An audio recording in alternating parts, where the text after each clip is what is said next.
Hello, my name is Kaylee Burrows, a 9th grader attending Exuma Christian Academy.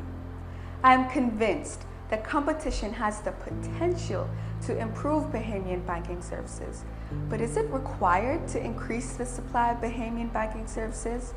My research and the application of critical analysis, logic, and reasoning led me to strongly disagree with this statement. Let's begin by setting the stage correctly and identifying the main players in the game. The statement, competition is essential to increase the supply of Bahamian banking services, speaks in a larger context to the perceived correlation between competition in the banking sector and an increase in the supply of Bahamian banking services. Competition refers to Bahamian banks attempting to emerge as the better option among their counterparts. Increase relates to becoming greater in size, amount, intensity, or degree. This means more banking services. Supply in economics refers to a total amount of a specific good or service that is available to consumers. Accepting this topic's position assumes that in order for the supply of services to increase, banks must be more competitive. So, let's say we have 5 schools on the island of Exuma. Now, each of these schools have their own culture, set of rules, and systems.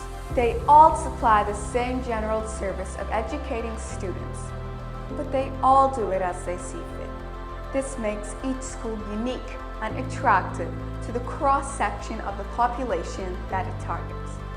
Now, imagine someone visiting the leaders in each of these schools and saying, "We need more educational services in Exuma, and so you need to compete more with the other schools to make sure that this happens."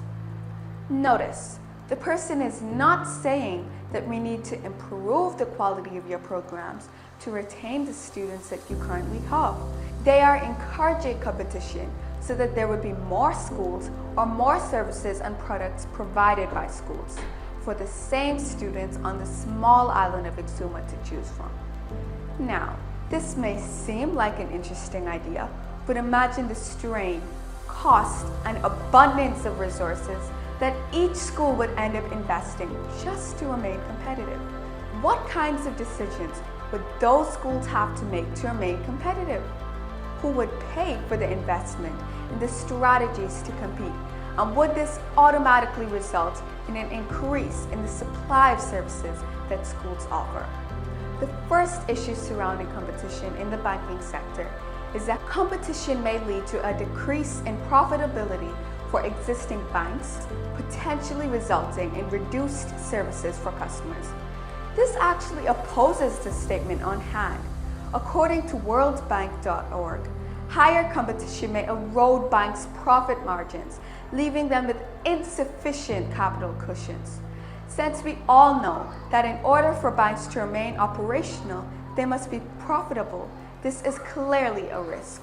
Logically, if the strain of competition were removed, banks may be more prone to improving current products and services rather than eliminating them for more practical or, better yet, profit-generating ones. Another issue worth considering is the potential negative impact of competition in banking on the overall economy. According to the website www.fdic.gov, banking competition can lead to economic growth by inducing credit provisions, but may increase the risk of financial instability over time by increasing bank risk. If banks are forced to continuously lower their prices to match the prices of that in other banks due to competition, banks would eventually not be able to maintain the cost of their services.